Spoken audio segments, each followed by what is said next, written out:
자, 여러분 제5강 들어갈게요. 자, 28번부터 들어갑니다. 자, 28번 문제인데, 자, 핑거톤이네요. 중년 사람이라고 그랬죠? 자, 핑거톤에 관한 설명이다. 옳지 않는 것은 1번. 자, 유패범 사범 일당을 검거하는데 결정적인 공헌하여 자, 부보안관으로 임명되기도 합니다. 두 번째. 위패범, 그 다음에 부보안관. 두 번째, 범죄자를 유형별로 정리하여 자, 프로파일링, 그렇죠. 바로 전 시간 마지막 문제에서 자, 핑거톤을 지금 봤던 문제들입니다. 이것도 나왔죠. 세 번째 개념, 1858년 자, 최초의 경보회사, 즉, 자, 이 경보회사입니다. 경보회사를 자, 설립했다 그랬습니다. 자, 세 번째 지문 유형이 나오는데, 자, 이 개념이 좀 틀린 문제 개념이 되거든요. 경보회사를 즉 하는 것은 즉 홈즈입니다. 홈즈. 홈즈 개념이 되는 거죠. 자, 홈즈는 무엇을 해요? 경보기입니다. 경보기를 만들어요. 그러면서 이런 회사를 만들었다는 얘기죠. 그러니까 일단 3번이 틀렸고요. 4번. 경찰 당국의 자료 요청에 응하여 자, 경찰과 민간 경비업체의 바람직한 관계를 정립하기도 합니다. 자, 여러분 28번 문제도 자, 이 개념을 반드시 숙지하셔야 돼요. 중요한 문제니까요. 첫 번째, 두 번째, 네 번째 개념 반드시 숙지하시 바랍니다. 핑거톤과 관련되는 거. 자, 29번. 계속 핑거톤이에요.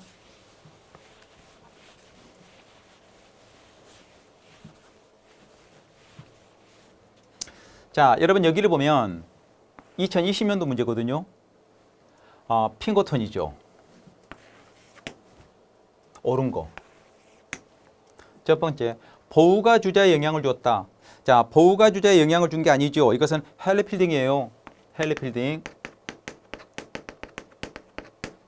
그러니까 첫 번째 틀렸고, 그다음에 두 번째 개념. 자, 서부 개척 시대의 치안의 공백을 메우는 역할을 수행했다. 그러네요. 세 번째, 자, 링컨 대통령 경호를 담당했다. 그래요. 자, 링컨 대통령 경호 담당 건이 맞거든요. 그러면 남북 전쟁이 끝날 때입니까? 남북 전쟁 진행 중입니까? 그렇죠. 남북 전쟁이 진행되고 있는 그 동안입니다. 앞에서 봤잖아요. 그죠? 그 다음에 네 번째, 프로파일링 수사 기법이 자, 무관하다 그랬고요. 쭉 보시기 바랍니다. 무관하게 그리고 자, 관련이 있죠. 관련이 있다. 이거 옳은 거 보이네요. 이거 틀린 겁니다. 자, 관련이 있죠. 관련이 있다. 그래요. 그러니까 이것도 틀렸습니다. 답은 2번이에요. 순간적으로 틀린 문제를 보는 줄 알았습니다. 답은 2번이에요. 그 다음에 30번 문제. 로버트 필. 이 사람도 엄청 출제되죠. 그죠?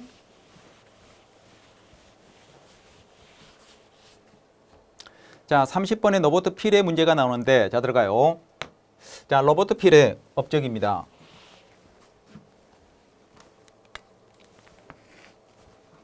옳지 않는 거 그랬네요. 첫째, 로버트 필이 나오면 영국 수도 경찰청을 창설한 사람이 누구다? 스테어 로버트 필이다. 두 번째 개념, 교구경찰, 주야간 경비대, 수상경찰, 보호가경찰대 등으로 경찰 조직을 더욱 세분화시켰다 그랬고요. 세 번째, 형법 개혁안은 현대적 경찰 조직의 시초가 됐다. 그래요. 이번은 조금 이따 보고 맞는 얘기고요. 네 번째, 경찰은 훈련되고 윤리적이며 정부 봉급을 받는 요원이어야 한다고 주장하기도 합니다. 그래서 답은 2번 개념이 되는 거죠. 이건 누가 주장했기 때문에 헨리 필딩이죠. 그러니까 봐보세요. 시어 로버트 필. 그러죠? 그 다음에 헨리 필딩. 자, 이런 사람들은 출제 비중이 굉장히 높단 말이죠. 그러죠? 그러니까 꼭 정리해놓고 보시기 바랍니다. 답은 3번 개념이 됩니다. 옳지 않는 거네요. 2번 개념이 됩니다. 2번 개념이 되죠. 이것은 헨리 필딩이에요. 이쪽으로 가야 되는 겁니다. 이렇게 가야 되는 거죠. 2번 개념이 된다. 자, 그 다음에 31번 문제. 문제를 풀면서 체크를 해놔야 되겠네요. 체크를 하고 그렇게 풀겠습니다. 자, 우리나라 경비 산업에 관한 설명이다. 옳지 않는 거예요.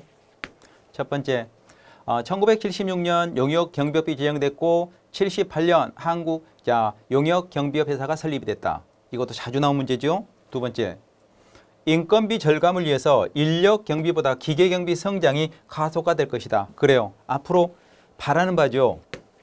세 번째, 2001년 경비업법 개정으로 특수경비 업무가 도입되어 경찰, 청원 경찰의 입지가 축소되고 있다. 그래요? 축소되고 있습니다. 자주 봤던 지문이고요. 그러면 답은 일단 네 번째로 갔겠네요. 다 맞는 거니까. 자, 비용 절감 등의 정책 시행으로 계약 경비보다 자체 경비다 아니라니까 이렇게 막 바뀌어야 됩니다. 답은 4번 개념이 됩니다. 그래요. 그 다음에 32번.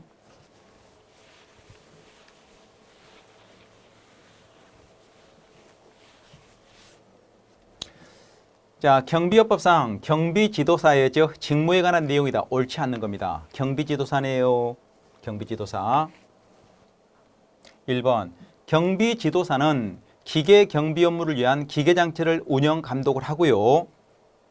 그러겠죠? 두 번째. 자, 기계 경비 지도사는 자, 오경보 장치예요. 오경보 장치입니다. 오타가 좀 나왔네요. 죄송해요. 오경보 장치. 장치 등을 위하여 자, 기기 관리의 감독을 하게 되고 세 번째. 자, 경비 지도사는 경비 현장에 배치된 경비원에 대한 순회 점검 및 감독을 월 1회 이상 수행하게 되고 네 번째, 자, 경비지도사는 경비원 직무교육 실시 대상 대장에 그 내용을 기록하여 자 1년간 보존한다는데 틀렸죠? 이것은 2년 동안 보존하게 됩니다. 그래서 이 지문은 틀린 지문이 됩니다. 틀린 지문인데요. 2년입니다. 1년이 아니라 2년이다. 옳지 않는 거죠? 그래요. 2년이다. 여러분 이 32번 문제는 여러분 해설지 좀 들어볼래요? 해설 좀 들어가 봅시다. 왜 해설지를 봐야 되냐면 경비지도사 직무를 박스로 제가 이 표기를 해놨습니다. 그래서 그걸 좀 한번 봐보세요.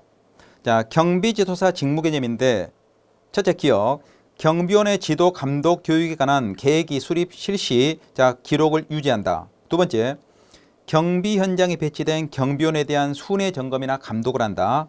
세 번째, 자 경찰기관이나 소방기관과 연락 방법에 대한 지도를 하게 되고 그리고 네 번째, 집단 민원 현장에 배치된 경비원에 대한 지도 감독을 하고요. 다섯 번째, 기계 업무를 위한 기계 장치의 운용 감독을 합니다. 그리고 자, 비읍번 오경보 방지지요. 오경보 방지를 위한 자, 기관 관리의 감독. 그리고 시업번 경비 지도사는 자, 경비하는 현장이 있겠죠. 경비 현장에 배치된 자, 경비원에 대한 순회 점검 및 감독을 월 1회 이상 수행합니다. 월 1회 이상. 자, 그러죠. 그러니까 감독은 뭐가 된다? 월 1회예요. 감독은 월 1회입니다. 그러니까 이건 월 1회고 감독은 1회고 그 다음에 2응번 경비지도사는 경비원에 대한 교육을 실시하고 교육을 실시하는데 그 내용은 내용했던 거 기록이 있을 거 아닙니까? 몇 년? 2년 동안 보존하게 된다. 그러니까 기록 보존은 1원이에요. 기록 보존은 2년 개념으로 가고 감독은 월 1회 개념으로 가게 된다는 거. 자, 그래서 32번 개념의 답은 4번이 됐는데 제가 해설지를 읽어드린 것은 이 개념은 중요한 논점이기 때문에 눈여겨볼 필요성이 있다는 얘기입니다. 2015년도에 출제가 됐지만 언제든지 출제가 될 수 있는 거거든요. 그래서 눈여겨보세요. 조심해 보시기 바랍니다. 자, 33번.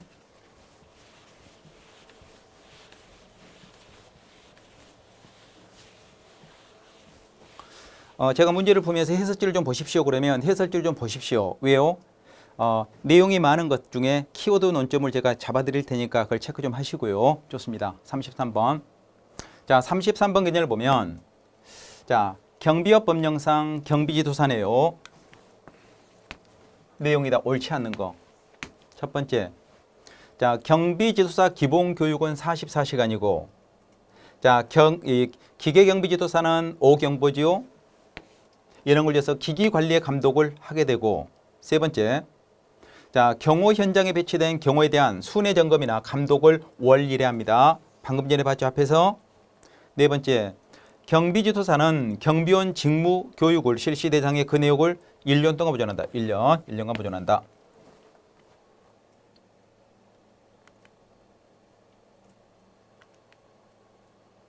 자, 그 다음에 34번으로 갈게요.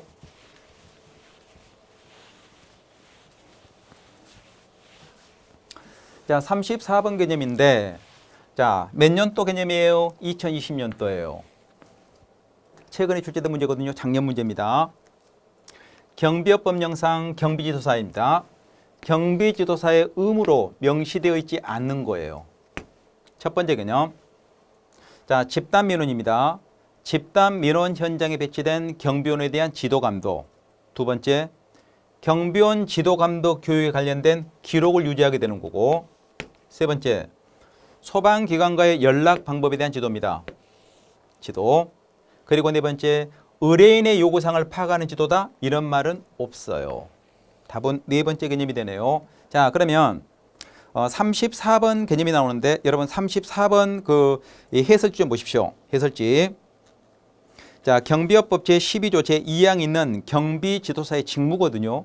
눈여겨보셔야 됩니다. 첫 번째, 경비원의 지도, 감독, 교육에 관한 계획의 수립, 실시 및 그 기록을 유지하고. 두 번째, 경비 현장에 배치된 경비원에 대한 순회 점검이나 감독을 하게 되고. 세 번째, 경찰기관이나 소방기관의 연락에 대한 지도 감독을 합니다. 지금 다 나왔죠? 네 번째 개념, 집단민원 현장에 배치된 경비원에 대한 지도 감독이고요. 다섯 번째, 그 밖에 대통령령이 정하는 직무를 했거든요. 그래서 대통령령이 정하는 직무 중에 두 가지가 있는데, 첫째, 기계 경비 업무를 위한 기계장치 운영 감독. 두 번째, 오경보 방지를 위한 기계관리 감독. 이런 개념이 다 경비업법 제12조 2항 개념에 규정이 되어 있는 경비지도사의 그 임무, 의무가 됩니다. 그래서 34번 개념도 뭘 봐야 돼요? 자, 조문의 개념을 보고, 자, 조문 문제니까 이 조문을 반복해서 보실 필요가 있습니다. 답은 4번 개념이 됩니다. 어렵지는 않아요. 한 번만 보면 정확히 정답으로 갈 수 있는 거거든요. 그래요. 이 개념은 민간 경비업을 보지 않으셨다 하더라도, 즉 경비업법을 보면 쉽게 답을 맞출 수 있는 문제 개념이 됩니다. 경비업법. 자, 35번 갈게요.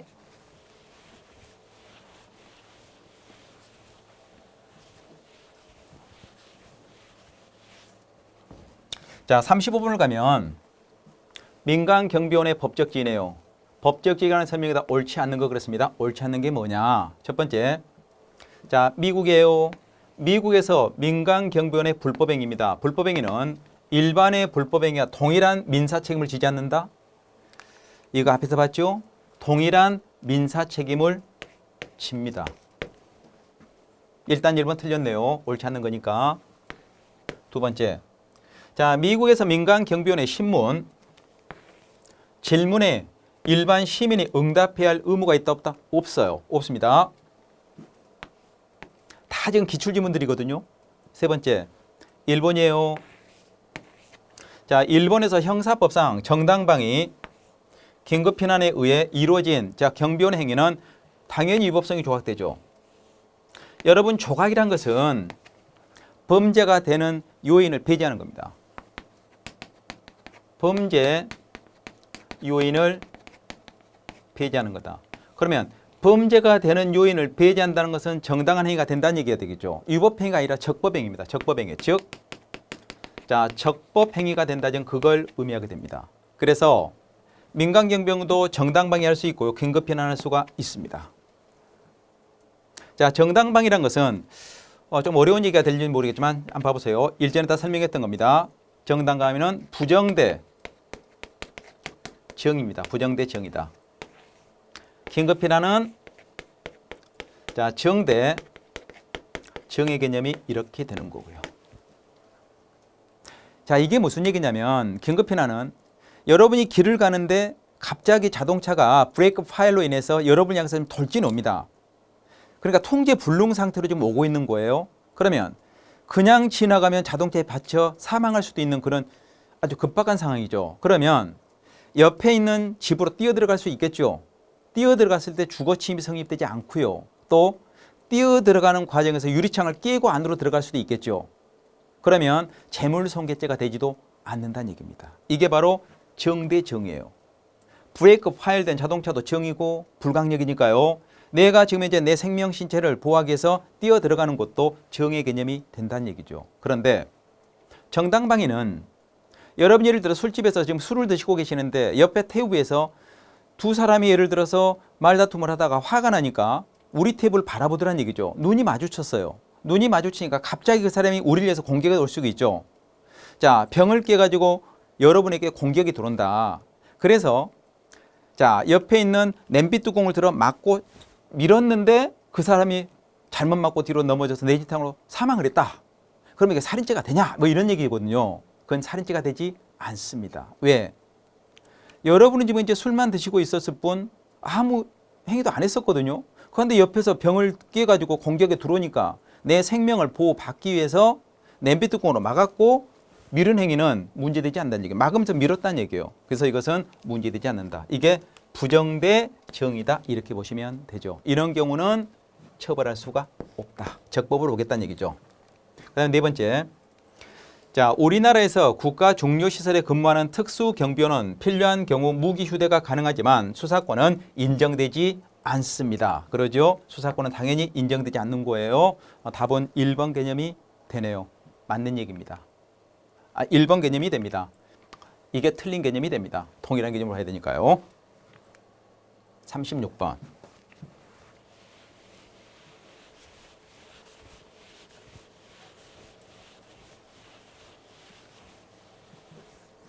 자, 우리나라 민간경비원의 합법입니다. 합법적으로 수행할 수 있는 업무네요. 현행범 체포할 수 있어요. 긴급 체포 안 돼요. 여기 왜 오타가 났을까요? 압수입니다. 압수. 압수수색입니다. 압수수색. 압수수색, 그 다음에 감청 이런 거 안 돼요. 이런 거 안 됩니다. 그러니까 긴급 체포나 압수수색 이런 것은 자 누구만 할 수 있다? 이건 경찰, 즉 공경비만 할 수 있죠. 공경비가 할 수 있고, 자 현행범은 누구든지 가능하거든요. 누구든지 체포가 가능하죠. 그래서 1번 개념은 공통적 개념이다. 이렇게 보시면 됩니다. 답은 1번 개념이 되겠습니다. 그 다음에 37번.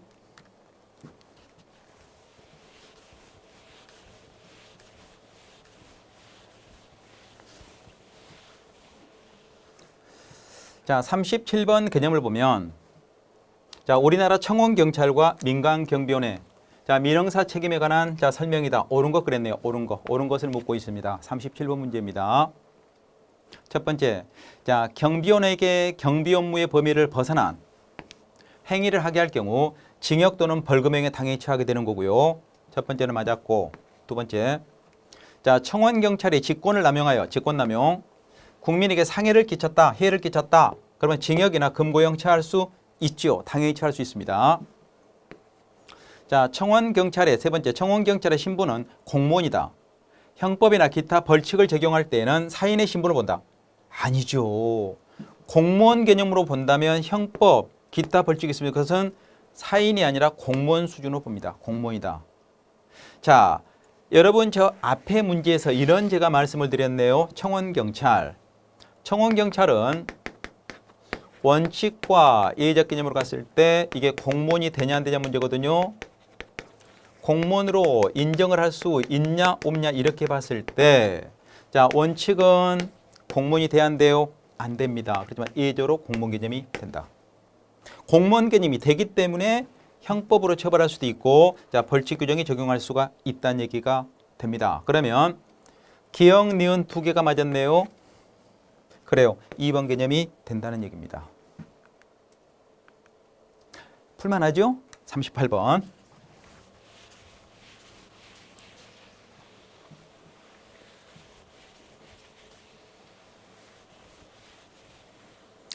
자, 38번 문제 개념인데 자, 들어갈게요. 자, 경비업 법령상 경비업의 허가를 받은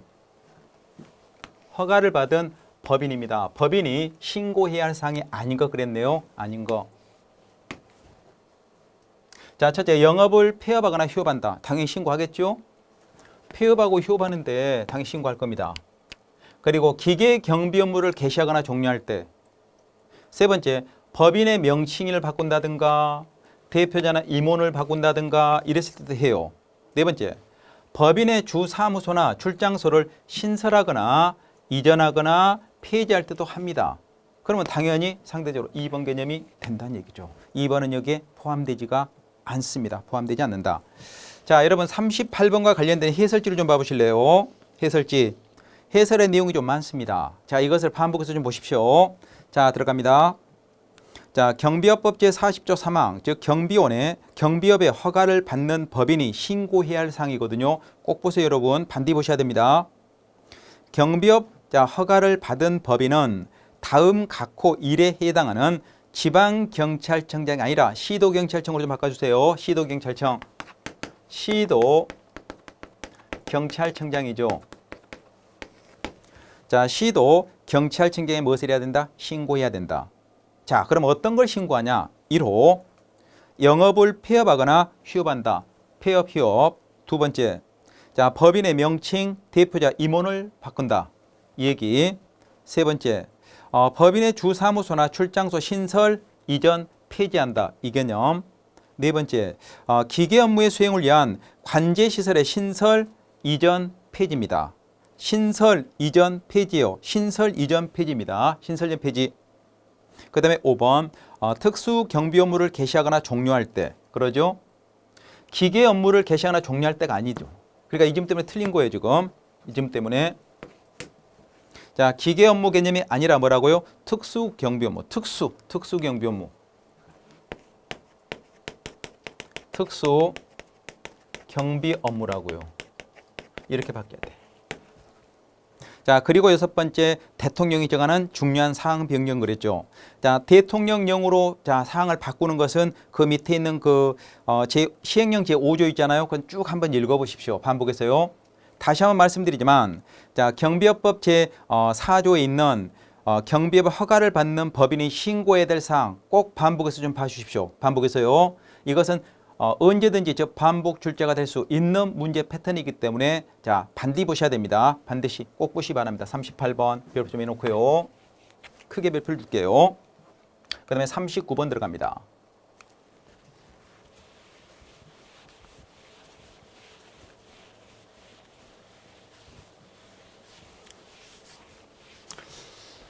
자, CPT 일명 셉티드입니다. 셉티드. 자, 환경 설계를 통한 범죄 예방을 셉티드라고 표현하게 되는데 CPTD. 자, 옳지 않는 거네요. 옳지 않는 거. 자, 첫 번째 개념. 환경의 효율적인 이용을 통해 범죄 예방의 목적을 달성하기 위해 자연적인 전략에서 조직적 기계적 전략으로 그 중심을 바뀌는 데 기한다 그러는데 그렇지는 않습니다. 자연적도 중요하고 기계적도 중요하고 다 중요하죠. 두 번째.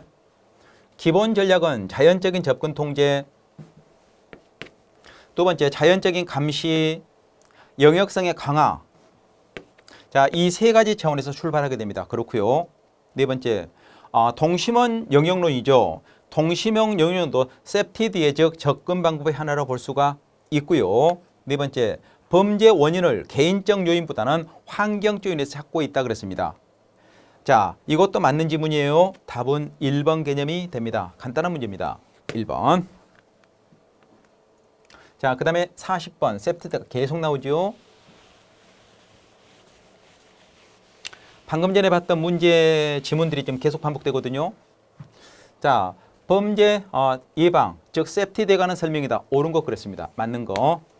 자, 첫 번째 개념. 환경의 효율적 이용을 통한 범죄 예방을 위해서 자연적인 전략의 기계적 전략으로 그 중심을 바꾸는 데 기한다? 그렇지 않는다니까요. 앞에서 봤잖아요. 두 번째. 1차적 기본 전략은 자연 통제. 두 번째, 자연 감시, 영역성의 강화.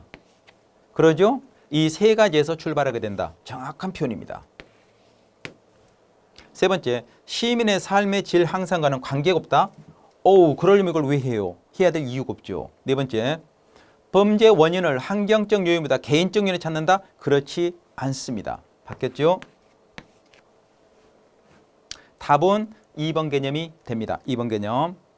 여러분 39번, 40번 문제, 즉 셉티드 문제이기 때문에 반복해서 보십시오. 자, 41번까지 볼게요. 셉티드.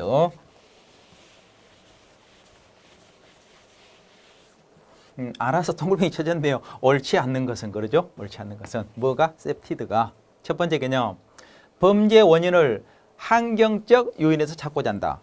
자, 그러면 이렇게 놓고 다시 한번 앞으로 가볼까요? 40번 봐보세요.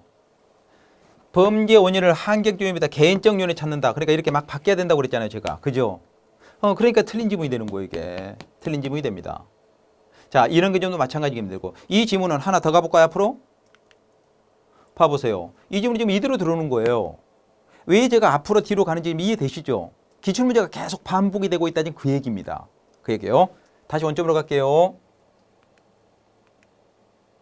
그러니까 2015년, 2017년, 2019년 지금 계속 반복된 문제 유형이다. 지금 이 얘기가 되는 겁니다.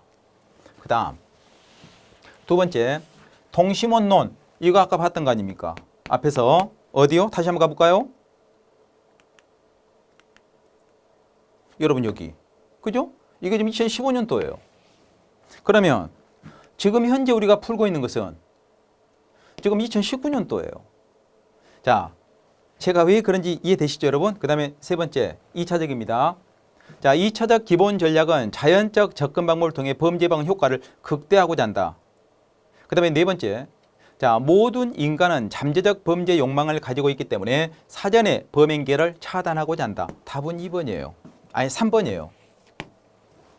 2차적 기본 전략은 자연적 접근 방법을 통해 자, 범죄 예방을 효과를 극대화한다. 근데 그렇지는 않죠. 1차와 2차가 다르니까요. 자, 사고가 연계가 돼야 되니까요. 그 답은 3번 개념이 됩니다. 그 다음에 42번. 그러니까 셉티드 문제는 그 5문제로 여러분이 다 해결될 수 있습니다. 그 범위를 벗어나진 않을 거예요. 그래서 5문제를 집중적으로 반복하고 학습하시면 됩니다. 그다음에 42번. 자, 국내 치안 환경이거든요. 자, 국내 치안 환경 변화로 옳지 않는 거 그랬습니다. 첫 번째, 경찰의 단속으로 마약 범죄가 감소한다? 그래요? 경찰이 단속을 해도요. 점조직으로 움직이기 때문에 검거하기가 힘듭니다. 요즘은 택배 산업이 자, 많이 발달됐지 않습니까? 그러니까 그런 걸 택배로 보내버리거든요. 그러니까 대면하는 게 아니라 비대면으로 이것을 전달하기 때문에 자, 효율적으로 그네들을 검거하기가 힘들다는 겁니다. 자, 그 얘기입니다. 두 번째, 자, 고령화로 인한 노인 범죄가 사회 문제로 대두하게 되는 거고요. 과학기술의 발달로 사이버 범죄 당연히 증가합니다. 경제적 양극화 심화로 인한 자, 다양한 유형의 범죄가 발생하고 있다는 얘기죠. 가장 효율성이 떨어진 것은 답이 1번 개념이 돼요. 1번 개념이. 그러면 여러분 여기와 관련돼서 참고 상태로 자, 이 개념을 일전에 설명을 했습니다. 최근의 범죄 경향. 자, 최근의 범죄 경향이란 말이 나오면 여러분이 지금 생각나는 게 있죠. 광역화되어 있다. 두 번째, 기동화되어 있다. 세 번째, 연소화되어 있다. 네 번째, 전 연령이 범죄와 양상을 보인다. 여기에 뭐 또 들어가요? 노인 범죄죠. 자, 노인 범죄입니다. 노인 범죄가 여기서 증가하고 있다. 지금 이런 얘기도 여기에 들어갈 수가 있다. 지금 이런 얘기입니다. 여기에 이런 얘기가 다 포함될 수도 있다는 얘기죠. 자, 여러분 해설지 좀 보세요. 42번이죠. 42번 해설지 좀 보십시오. 거기에 제가 박스로 이어준 게 있습니다. 최근의 범죄 경향 그랬습니다. 첫째, 사이버 범죄가 증가하게 되는 거고, 두 번째, 신종 범죄, 청소년 범죄가 증가하게 되는 거고요. 세 번째, 경제 범죄 당연히 증가하고, 강도 살인 범죄, 재능 범죄, 흉포화 이런 것도 다 되는 거고, 가정 파괴범 당연히 증가하고요. 가정 파괴범에는 청소년 범죄, 성범죄, 여성 범죄 이런 게 다 증가하고 있습니다. 그리고 마약 범죄 당연히 증가하고 있고, 노인 범죄와 외국인 범죄 증가하게 되고, 자, 인구가 증감에 따라 치안 수요는 증가하고 다양화되고, 개인주의나 집단 이기주의가 발생되고, 교통과 통신이 발달하게 되더란 얘기입니다. 그렇기 때문에 범죄가 광역화되는 양상을 보이게 된다. 대표적으로 사이버 범죄 같은 게 대표적 개념 아닙니까? 인터넷 개념. 인터넷 개념. 그러죠. 그렇게 이해하시면 돼요. 자, 43번 들어갈게요.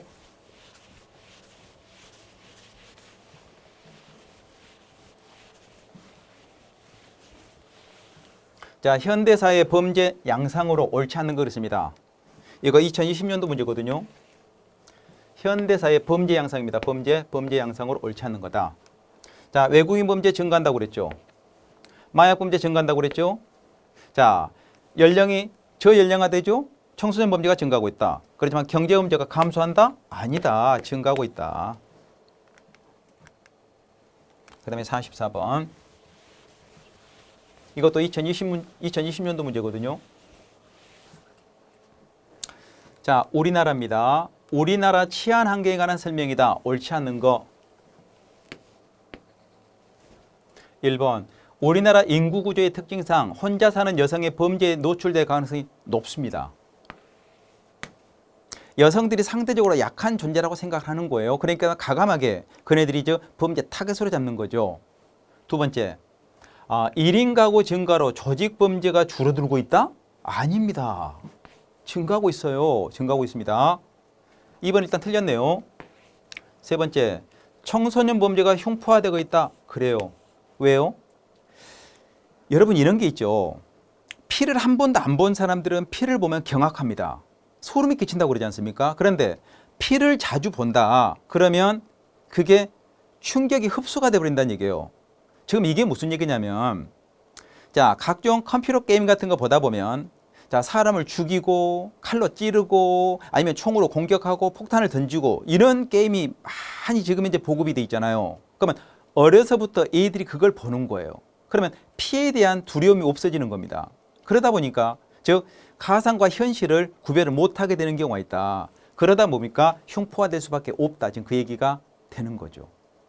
그러지 않겠습니까? 그래요. 그래서 3번도 맞고 4번. 자, 고령화 현상으로 생계형 노인 범죄가 자, 그렇죠. 사회적 문제로 대두되고 있습니다. 그래서 이 노인분들이 뭐 강간을 하겠어요, 뭐 강도를 하겠어요, 뭐 폭행을 하겠어요. 그러니까 이런 분들이 주로 하는 게 통상적으로 보험 사기죠.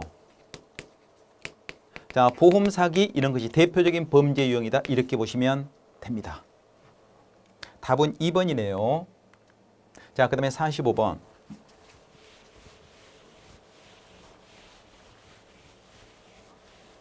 자, 경찰 방범 활동입니다. 경찰 방범 활동. 자, 경찰 방범 활동의 장애 요인이네요. 옳지 않는 것은 첫째, 경찰력이 부족하니까 자, 방범 활동이 문제가 되겠죠. 여러분 순찰하는 거, 경찰이 순찰하는 걸 얘기하는 거예요. 두 번째, 여러분 민간 경비 증가하면 얼마나 좋겠습니까? 이건 적극 권장사항이죠. 세 번째, 타 부처의 업무가 증가하고 있다. 이 경찰이 자, 치안 업무만 담당한 게 아니라 자, 집회 현장에 가서 진압도 해야 되겠죠. VIP가 어느 장소 간다면 거기 가서 질서 유지도 해야 되겠죠. 개입하지 않는 것이 없습니다. 그렇기 때문에 당연히 방범 활동에 문제가 발생될 수 있다니 그 얘기가 되는 거고요. 네 번째, 경찰관의 민생안전부서 근무가 기피되고 있다. 그래요. 답은 2번 개념으로 갑니다. 2번 개념으로. 그 다음에 46번.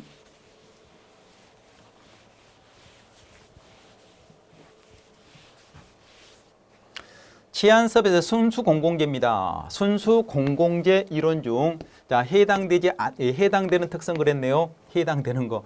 지금까지 계속 보다 아닌 것만 보다가 갑자기 해당되는 거니까 순간적으로 당황스럽습니다. 첫째, 박스 볼게요. 치안 서비스 이용에 있어 추가입니다. 추가 이용자의 추가 비용이 발생하지 않는다 그랬거든요. 추가 비용이 발생되지 않는다는 얘기는 경합되지 않는다는 얘기죠. 다툴 이유가 없다는 거 아니겠습니까? 그래서 일단 비경합성 개념이 돼요. 답은 좀 2번인데 여러분 46번 해설지 좀 봐볼래요? 자, 40번 해설지를 보면 비배제성이 있고 비경합성이 있고 비거주성이 있어요. 비거부성이 있어요. 자, 이 세 가지를 여러분이 숙지하시면 됩니다. 첫 번째, 비배제성.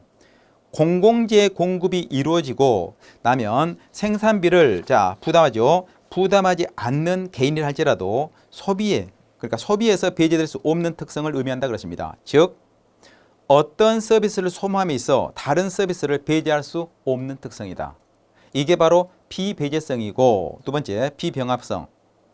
개인의 공공재 소비가 다른 개인의 소비 가능성을 감소시키지 않으므로 공공재를 소비하기 위해서는 서로 경쟁할 필요가 없다 그랬죠? 필요가 없다. 이게 바로 비경합성이에요. 비경합성. 비용이 발생되지 않는다 그랬잖아요. 그 다음에 세 번째 비거부성. 자, 서비스가 일단 공급이 되면, 자, 비록 원하지 않는 사람이라도 하더라도 모든 사람에게 공평하게 소모되어야 된다는 특성이 바로 비거부성 개념이 됩니다. 거부할 수 없다는 얘기입니다. 서비스가 제공이 되면. 그러죠? 답은 2번 개념이 돼요. 여러분 46번은 이걸 반복해서 좀 보십시오. 그리고 이런 이론 체제를 좀 눈여겨보십시오. 자, 해설지를 반복해서 좀 읽어보시면 될 거예요. 됐습니다. 그 다음에 47번.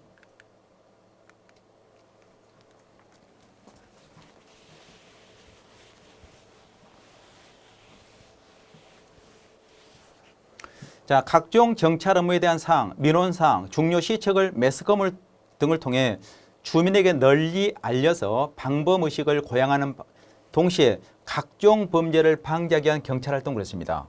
자, 방범의식을 고양한다. 이게 키워드거든요.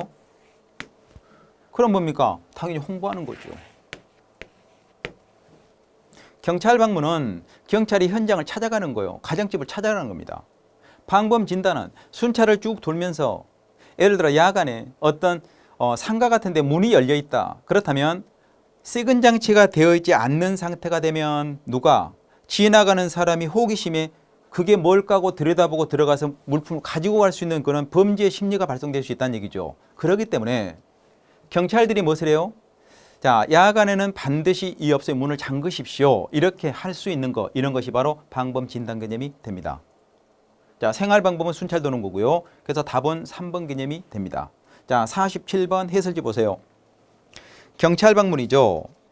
경찰관이 관할구역 내 각 가정이나 상가, 기타 시설을 방문하여 청소년 선도나 아니면 소년 가장, 독거노인, 장애인 등 사회적 약자 보호활동 및 안전사고 방지 등 지도상담 홍보를 통해 민원사항을 청취하고 주민의 협조를 받아 방범 진단하는 경찰활동을 경찰 방문 그렇습니다. 두 번째, 방범 홍보도 있죠. 그리고 방범 진단도 있고요. 그 다음에 생활 방범 개념이 나옵니다. 다 설명드렸던 개념이 되는 거예요. 여기도 여러분 마찬가지로 해설지를 한 번씩 읽어보십시오. 답은 3번 개념에 걸려 있네요. 48번. 제가 더 이상 설명드릴 것이 없는 것은 그냥 참고로 한번 보시라고 한 것 한번 읽어보십시오. 그러면 다 이해가 되실 거예요. 48번 문제 들어갈게요. 자, 범죄 예방 및 안전사고 방지를 위해서 자, 관내 금융기관 그랬네요. 금융기관 등 현금 다액 취급소, 상가, 여성 운영업소 이런 것에 대해서 방범시설입니다. 또는 안전시설의 설치 상황이네요. 또는 자의방범 역량을 점검하여 미비점을 보완한다. 그러죠? 미비점을 보완한다. 이게 키워드입니다. 미비점을 보완한다는 얘기는 진단하고 난 다음에 미비점이 나온 이런 개념으로 이렇게 가야 되겠죠. 여러분 이게 무슨 얘기냐면 진단이란 것은 어떤 사건이 발생이 됐을 때 그 현장에 가가지고 어떤 것은 좋고 어떤 게 나쁜가를 따져 물어보는 거예요. 자, 문제점이 있으면 문제점을 보완해야 될 거 아닙니까? 이게 바로 뭐가 된다? 진단 개념이 된다고요. 홍보는 알리는 겁니다. 경찰 방문은 현장에 가는 거고요. 생활 방법은 순찰을 도는 거고요. 그러니까 가장 타당한 것은 4번 개념으로 간다는 얘기죠. 설문만 길었을 뿐이지 답은 간단하다. 간단하다. 그렇죠. 간단하다. 자, 49번으로 갈게요. 자, 2020년도 문제거든요. 올해치 문제입니다. 작년치 문제입니다. 첫 번째, 경찰이 관내 각 가정이라든가 기업체, 기타 시설을 방문했어요. 시설을 방문하여 범죄 예방, 선도, 안전사고 방지 등에 대해 지도 계몽하는 활동이 뭐냐 그랬습니다. 방범 신방이에요. 임의동행은 경찰이 뭐합니까? 자, 이러이러한 사유가 있으니 좀 갑시다. 가서 조사 좀 해봅시다. 그럽시다. 이렇게 가는 게 바로 임의동행이 되는 거죠. 임의동행을 시도할 때 여러분이 거부하면 임의동행 안 되는 거예요. 그렇죠. 안 가려고 그러니까 팔을 끼고 강제로 데리고 왔다. 이것은 강제 구인이 됩니다. 경찰은 위법행위를 하고 있는 거예요. 자, 그 다음에 방범 단속 불신검문이 있고 불신검문은 경찰이 거동 수상자를 발견했습니다. 그러면 자 뭐합니까? 경찰하고 잠시 불신검문 좀 하겠습니다. 소속과 이름을 다 밝히고 난 다음에 상대방의 즉 신분증 같은 것을 확인하고 그 상을 파악하는 것이 바로 불신검문 개념이 됩니다. 답은 1번이네요. 그 다음에 50번.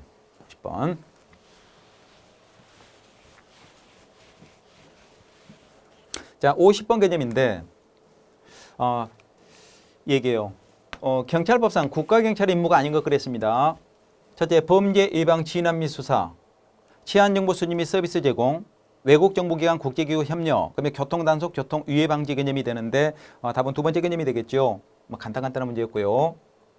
자, 여기까지 보고요. 다음 시간에 제3장부터 들어가도록 하겠습니다. 자, 고생했습니다.